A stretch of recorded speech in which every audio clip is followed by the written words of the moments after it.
Our top Zen this week is best graphic novel adaptations. And now, this is a broad category, right? We just talked about a ton of different graphic novel adaptations. So we had to give a little bit of boundaries on here, okay? We know that most graphic novels that you're going to think of out there have some superhero on the front flying around and doing the thing. So we decided that all these are going to be non-superhero related. So our top Zen is the best non-superhero graphic novel adaptations, and we're moving right into number 10 with iZombie. Bronwyn, tell us why iZombie gets number 10 in our top Zen. All right, iZombie is a comic series created by Chris Robertson and the artist Michael Allred and published by DC's Vertigo Comics. The series follows Gwen Dillon, a self-aware, zombie-fied gravedigger in Eugene, Oregon, who must have her monthly ration of brains or she will turn into a rabid zombie, as opposed to her conscious zombie self. So there's like two distinct zombies. There's the self-aware zombies, or if you go too far and you don't eat enough brains, you become the zombies we all know. When you get a little hangry, things get bad. Her meals also give her memories and personality traits of their previous hosts, and with them, a mystery for her to solve. Now, if you're a fan of the TV adaptation of this comic, you may already be a little bit confused. That is because it's a very loose adaptation. Even the name of the protagonist is changed from Gwen Dillon to the ever so punny Liv Moore. Her besties in the comic are a ghost from the 1960s named Ellie and a were terrier named Scott. In the show, however, her besties Peyton and Ravi are very much human. Even her occupation gets the Hollywood facelift from gravedigger to mortician, both around dead bodies to satiate her dietary needs, but you can tell they've gone a little bit off the script in this one. So this is one of those examples of an adaptation that takes its own liberties with character, plot, and story. Dotson, I know you watched iZombie, so do you think these changes allowed for something new and creative to come into existence, or do you think they should have stuck more to the original source material? I watched a bit of iZombie in the beginning of it, but I definitely fell off the wagon. I think that they did have some creative elements in there, but I mean, I think that the CW I think that at the point iZombie was added into the calendar was the same time Flash was, and that they were adding that iZombie was probably one of the ones that took the most creative liberties with, that I wish that they'd probably kind of retained back to. But still, with that said, the CW's tone still played pretty well to it, and allowed it to be, a kind of very, I don't want to even say tongue-in-cheek, but cheesy CW comedy. And I think that kind of works for iZombie. So I think it ended up translating pretty well. But definitely enough for a number 10 slot on the countdown, personally. What do you think, Jake? No, I agree. I watched a little bit of iZombie. I thought the premise was awesome. Definitely knowing that it had a graphic novel, maybe something that I may dive into a little more, especially being from Vertigo. Vertigo does some amazing stuff. We've got another Vertigo comic on this list, so. Mm-hmm. They tend to really do, especially when we're talking outside of the superhero realm. We're going to be talking a lot of Vertigo, a lot of Dark Horse, and a lot of some of those. So they're definitely one to be noted on that list. But the next to be noted on that list is The Edge of Tomorrow, which is not known by the same name in the graphic novel, which is All You Need Is Kill. Jake, you've done a little research on this. Tell us a little bit about what's going on with the number 10 on our countdown. Just a tidbit. This was one of those movies that went through production hell. Its name changed about 4 times, I think, before they finally fell on Edge of Tomorrow. But the graphic novel or short story is known as All You Need Is Kill. Based on All You Need Is Kill, a Japanese science fiction light novel. The novel was considered a breakthrough science fiction novel, earning wide praise from other novelists in Japan and around the world. And even won a Suin Award, which is this awesome award in Japan for storytelling. The book was published in Japanese in December of 2004 and was later released in English. All You Need Is Kill follows a soldier named Kiji Kihira, who, after dying in a battle with extraterrestrials, is caught in a time loop that makes him live the same day repeatedly, allowing him to improve his fighting skills.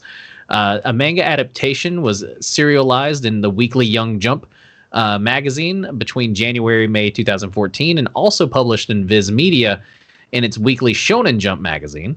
The film adaptation starring Tom Cruise and Emily Blunt was titled Edge of Tomorrow, was released May 30th, 2014, and the English language film tie-in edition of the novel also used this title. Dodd, did you ever see Edge of Tomorrow? One of Tom's best movies, in my opinion. And did you know it was based on an epic manga? No, I know none of this. I'm being informed right here in front of me. Really? But I definitely this one flew under the radar. It this really one flew did. under the radar for me. But I definitely remember watching Tom Cruise jump around in that mech suit on the trailers, and I think I've definitely seen it. Watched it like in the sense of like passing by at a Best Buy TV kind of sense. Oh yeah. So seen some Emily scenes. Blunt. I'm just gonna go ahead, like, not a spoiler, but Emily Blunt is badass in that movie. Yeah. Like it's number 9 on our countdown, but it is one of my sleeper films, I would definitely say. Yeah. Well, it definitely deserves a nod on the attention, especially with coming from that graphic novel, which from seeing some of the images, they took a lot of liberties there. Yeah. But it definitely is a cool adaptation, and love to see that. But it's not as cool as number 8 on our countdown, which is one of my personal favorites. Which, did you guys even know this? The Mask. No. The Mask is an adaptation. Yes. The Mask happens when you mix the Joker, Loki, and the Aladdin from Genie from Aladdin in a giant bowl of Jim Carrey at his finest, and boom. The 1994 classic was a staple in my household, and the staple in my household growing up, as was for many of my fellow 90s kids. Few are aware that the famous film was actually based on a comic book series by Doug, I'm going to butcher this last name, Manick, and John Acrudi, and published by, you guessed it, Dark Horse Comics. Yep. It tells the story of a supernatural mask that grants its wearers superpowers at the cost of their sanity and the inevitable chaos that ensues after.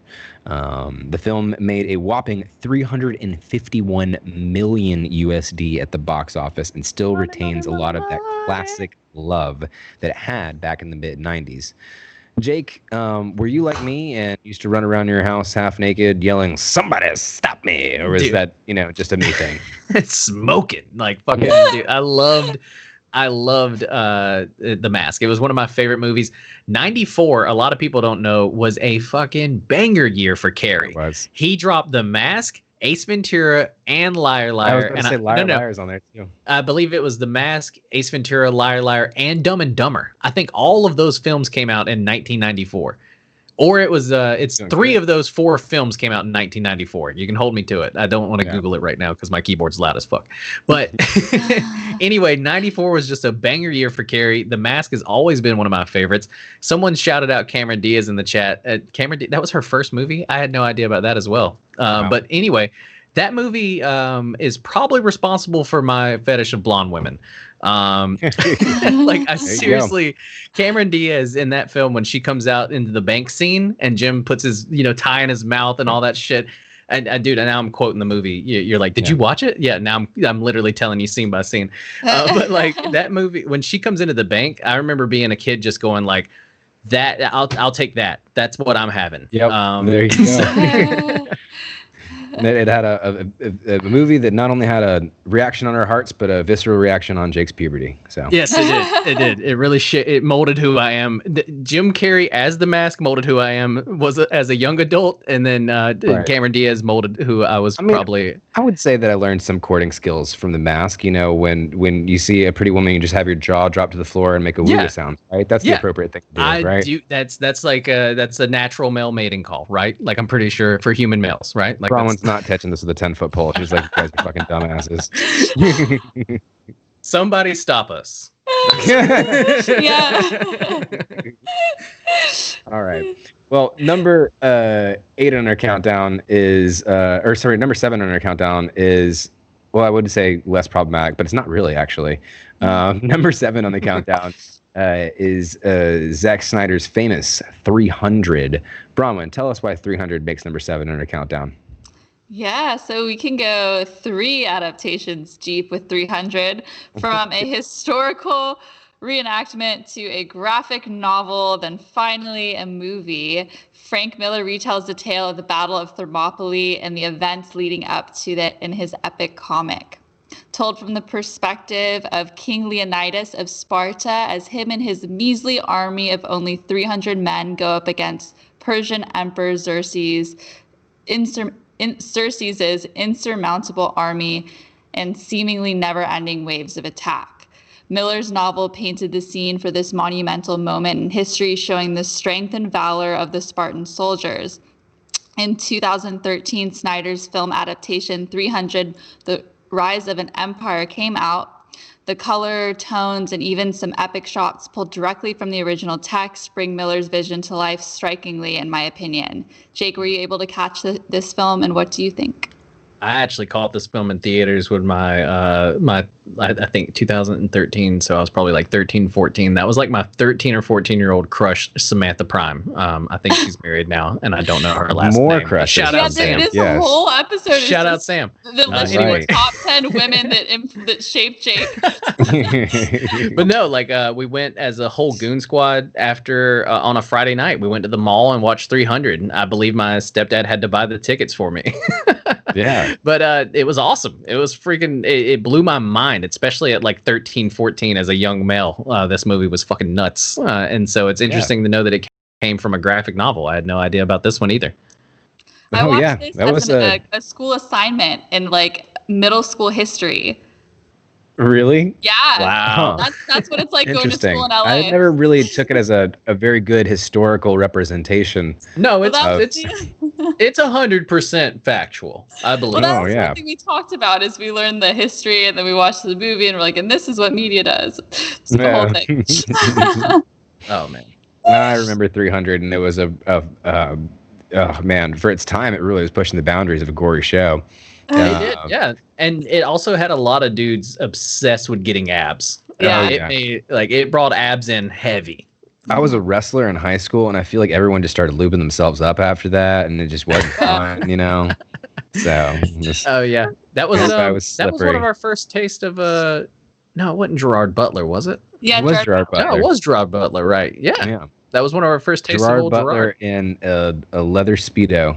Yeah. And nothing else. Oh, and a cape. Yeah, well, that helps. So hey, it does. It is a really conducive cosplay. If you're cold, you just wrap the cape around you. If you're hot, you stand out there. And if you're fucking cut, if you've got washboard abs like Leonidas, that's an easy one. Mm-hmm. Yeah, there's I'm not fooling anybody if I have it. I'm the Spartan with this cape all the way across. Oh, nope, I don't think that's gonna work out.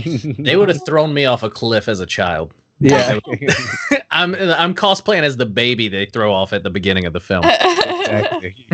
You're cosplaying as the bait that they throw into the Coliseum beforehand. Yeah. Well, speaking of moving on down, we're moving on down our list to number 6 on their list, which, as we said earlier, has been lingering for quite a long time, semi-lifelessly, which is The Walking Dead. Is number 6 on our countdown. Jake, you want to tell us why this one lies to rest at number 6? Well, if you've been living under a rock since the early 2000s, I'm pretty sure this show came out during the early Bush administration. The Walking Dead is is an American post-apocalyptic comic book series created by writer Robert Kirkman that focuses on Rick Grimes, a Kentucky deputy who is shot in the line of duty and awakens from a coma in a zombie apocalypse that has resulted in a statewide quarantine. After joining with some other survivors, he gradually takes on the role of a leader of a community as it struggles to survive in the zombie apocalypse. And if you have never heard of The Walking Dead, like I said, totally living under a rock. This thing has been everywhere and it's been huge. Published in the beginning of 2003 by Image Comics, the series ran for 193 issues, with Kirkman unexpectedly ending the series in 2019. He had historically said that he could continue to write this film write this series until he died. And so that's why it was kind of unexpected, even though it's gone for a long time, that it ended in 2019. The Walking Dead has received awards in 2007 and in 2010 for Best Continued Series at San Diego Comic-Con. The series was adapted into the AMC television series The Walking Dead, which premiered in 2010. The television program loosely follows the storyline of the comic book. The franchise has also spawned multiple additional media properties, including video games such as the Walking Dead video games. Telltale brought Telltale ones, yeah, they're really good. They were great. And a companion television series, Fear of the Walking Dead. They even have some webisode series and additional publications, including a novel, The Walking Dead: Rise of the Governor. But Dodd, how do you feel about this giant that's coming to an end? And did you ever get a chance to read any of the graphic novels? I did get a chance to read some of the graphic novels and play some of the Telltale games. And I mean, to me, Walking Dead really rode the zombie fad wave really well. And that wave has fizzled out. Yeah. So that's where I kind of see the whole trajectory of Walking Dead right now. It was great content, and it doesn't really deserve to be really condemned as like, oh, that's kind of crappy now. It's just that the fad ended, you know? Yeah. The zombie trend got old. Funny vampires are kind of the thing now. So, you know, maybe if they get on that trend, they could really capitalize on that. Funny Vampires is so hot right now. Funny Vampires are really, really good. But those kind of mythical monsters are going to be always something I feel like kind of cycles in and out. Yeah. And so I think that I don't think the writer of The Walking Dead might have been able to write that series forever, but that series could not last forever, period. Yeah. Someone in chat said living in an apocalypse makes fake ones bland. And so it's exactly. And so that's a perfect comment. You know, thank you, Saint, because that's literally like that. I think that's why things like The Walking Dead kind of fizzled out, man. It's, you know, it's the world around us started to get too like meh. So now it's just like, I'm gonna watch TikToks for 5 hours. I'm like, let somebody dance. Right. Well, moving right on down our list is splitting right down the middle of this countdown like a hacksaw through the neck of a serial killer is the gratuitously gorgeous film adaptation of Frank Miller's classic. If you don't know what I'm talking about Sin City.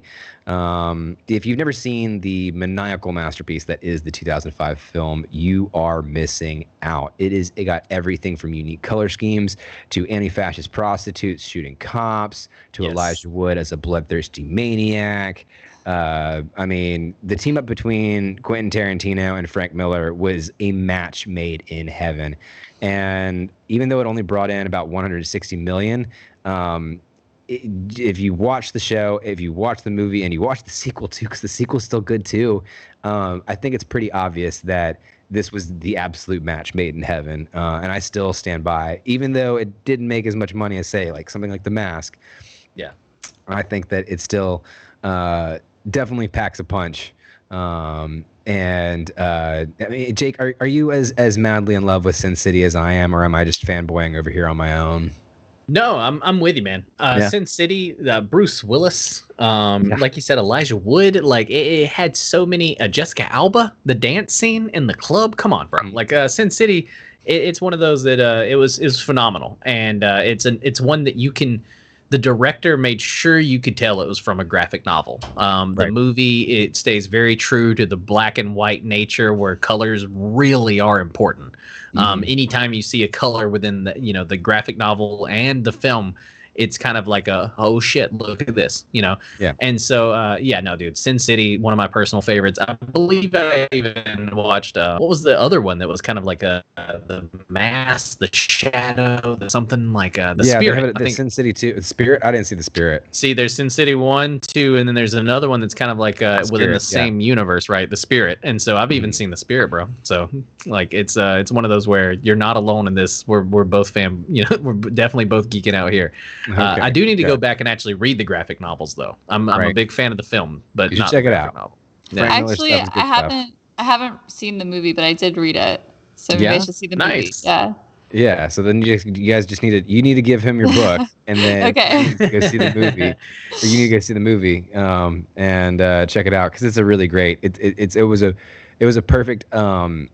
It really took the ideas that they had in the 2005, or sorry, in the graphic novel, and brought that into the 2005 film, especially with the color scheme, like you were talking about earlier, and just with the excellent casting, color choice, the narration, everything about it. Just to me, it felt like you were watching a graphic novel, and that's to me what makes it a really good adaptation.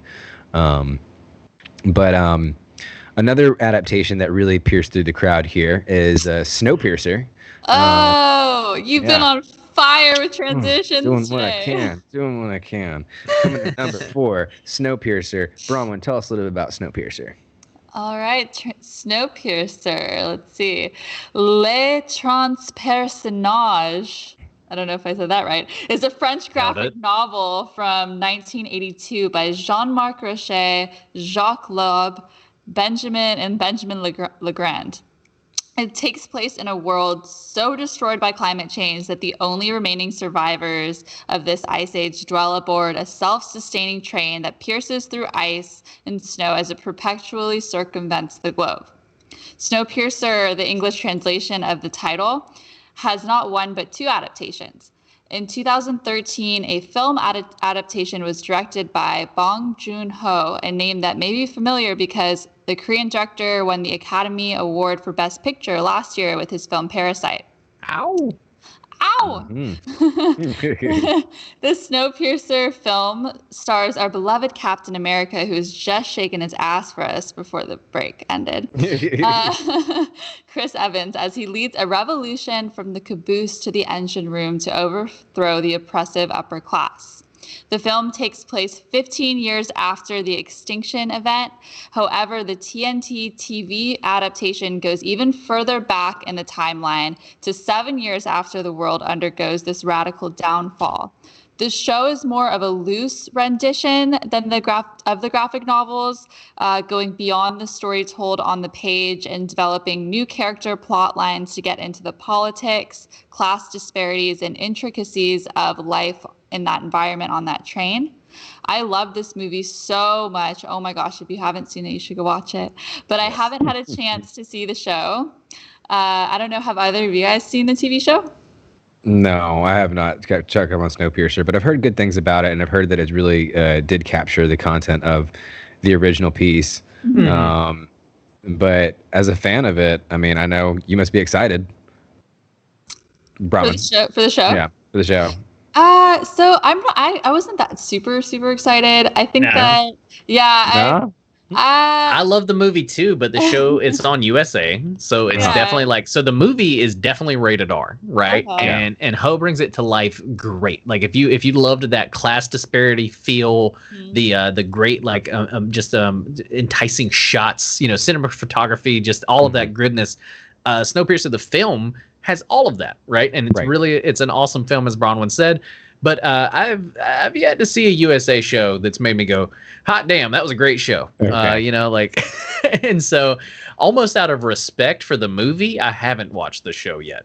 And it just feels like a complete thing. Like the movie feels so complete. And I mean, you don't see everything. You don't see there's no flashbacks of or maybe there's one, but you don't really see some, but you don't really see the beginning of this society forming. Yeah. I don't think that's necessary. I guess that's what the TV show is trying to really flesh out is kind of like how these things developed, but I don't really need that.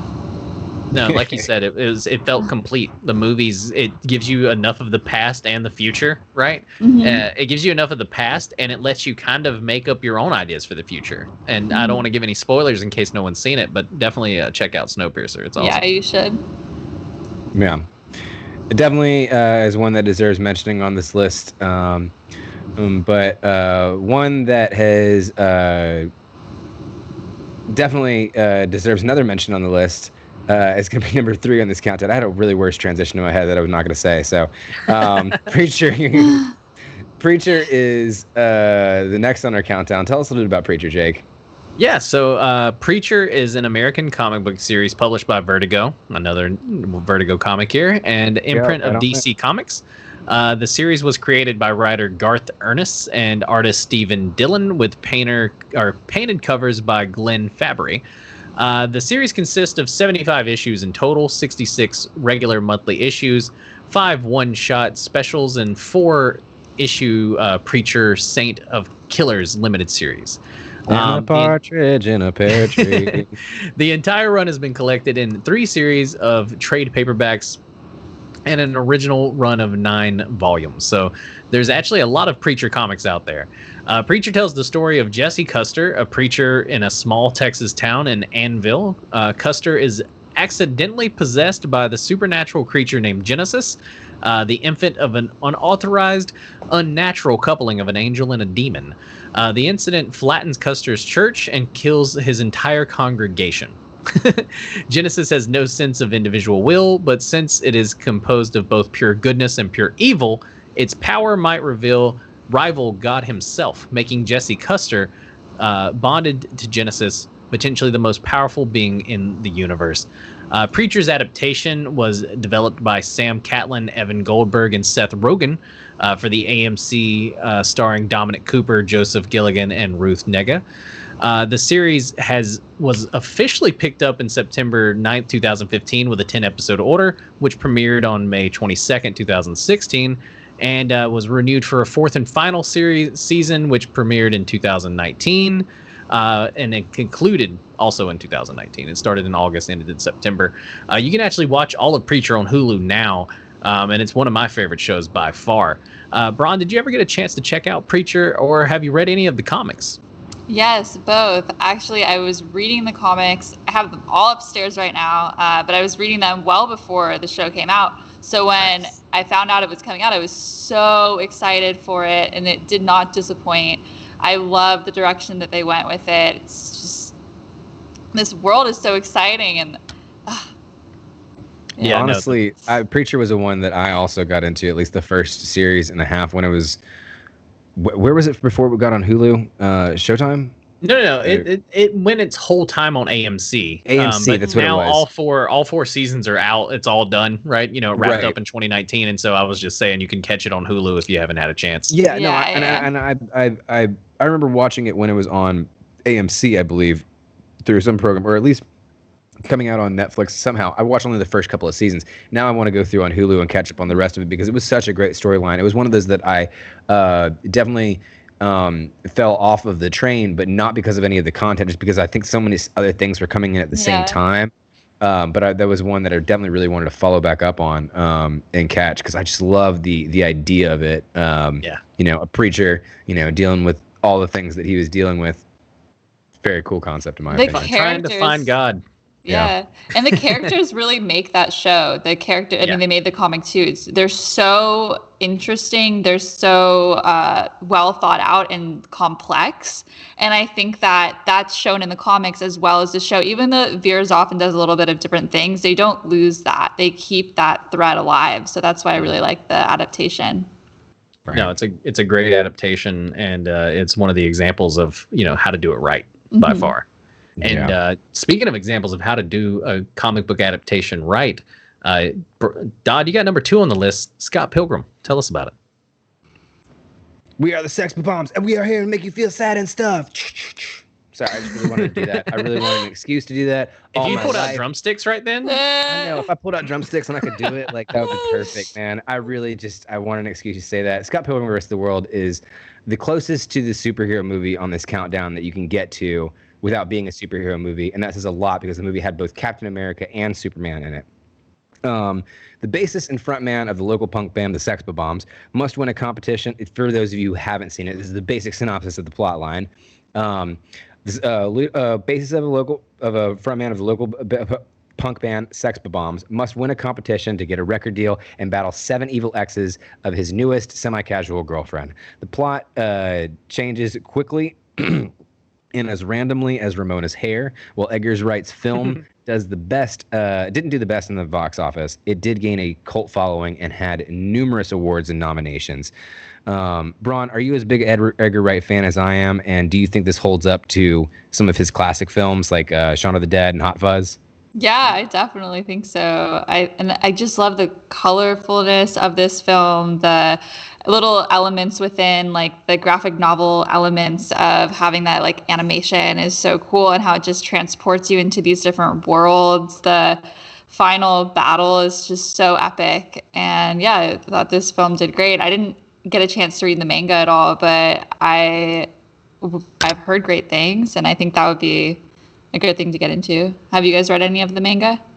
I mean, I've seen pictures of it online and stuff like that. I haven't gotten a chance to actually read the graphic novel, but I think I would get a hell of a kick out of it, especially after seeing the characters on screen come to life, and seeing like what Brandon Routh's character was based off of, or what Chris Evans' character was based off of, and seeing that source material of it. But how do you feel about Scott Pilgrim vs. the World, Jake? Honestly, it's one of my favorite movies ever made. And I love it. I love that it comes from a comic book that's based off, like, it's written to be like a video game. And so I love that, how that transitions into the movie. Like Bronwyn said, some of the shots that are very comic booky, but they're very video gamey, right? Like, whenever he defeats somebody, they just fall and turn into coins, And so it's like, it's one of those where it's like, it's very video game-esque, but then also comic-esque. And so like in the movie, the characters, they brought everything to life. And so it's just I believe, and this is another scoop that we'll probably talk about next week, but earlier today I saw where they're even coming out with a new Scott Pilgrim versus the World video game. And so we're actually going to get that back on our video game consoles eventually, which will be game changing, that would be, to say the least. And so, but Tiss. Yeah, but no, as far as like Edgar Wright's other Shaun of the Dead, Hot Fuzz, those are phenomenal. And Scott Pilgrim should be right up there with them. They're all phenomenal films. I think it's definitely a fucking genius. I think it holds up against the whole Cornello series. And I think honestly, in my opinion, it might be a notch above it because it's an adaptation that he did and he really made it his own versus other things that have been his own idea. There is kind of his own kind of something where he has the freedom to create whatever he wanted to. Yeah. For the most part. So I definitely think it holds up against those, and it holds up against those very well. And because of it, it lands that number 2 slot in our countdown. But number 1 in our countdown is one that most people don't even know is an actual adaptation, which is Men in Black. Bronwyn, tell us why Men in Black, for those of who can't obviously know, why it's one of the best adaptations and why it makes number 1 on this countdown. Yeah, so this is one of the more surprising titles on the list for me, as I'm sure it is for some of you. The original Men in Black comic series was written by Lowell Cunningham and released in 1990 by Aircel Comics, which was later bought by Malibu Comics and eventually turned hands to Marvel. In 1997, it was made into a film that became a part of an epic trilogy we are all familiar with today. The comic and movie follow the stories of agents working for the International Intelligence Organization that oversees and regulates alien encounters on Earth. While the movie focuses on specifically alien life, the comic delves into aspects of the paranormal, such as vampires, werewolves, zombies, mutants, and demons. Oh, wow. So yes, little differences there. After the inception of the series with the original comic and the success of the movie franchise, Marvel went on to release more comics within this Men in Black universe. So there's the original comics, and there's also comics that came after the movie as well. Then the franchise was rebooted, as we mentioned earlier, into another film series, or another film that will most likely become a film series, Men in Black International. Yeah. It's been all over the place, and it's interesting to me that they actually had more source materials, like the vampires and everything else that they had there as well.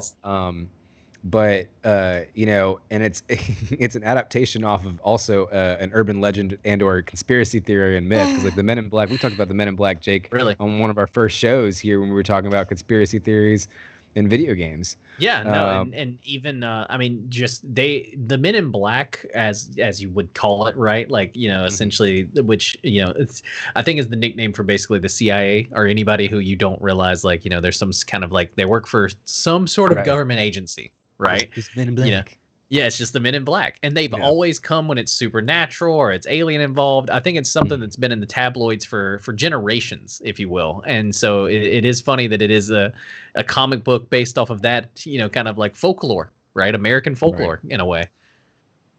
Yeah. It's a really interesting one, and I think that it's a well-earned number one in that top 10 countdown. But that is our top 10.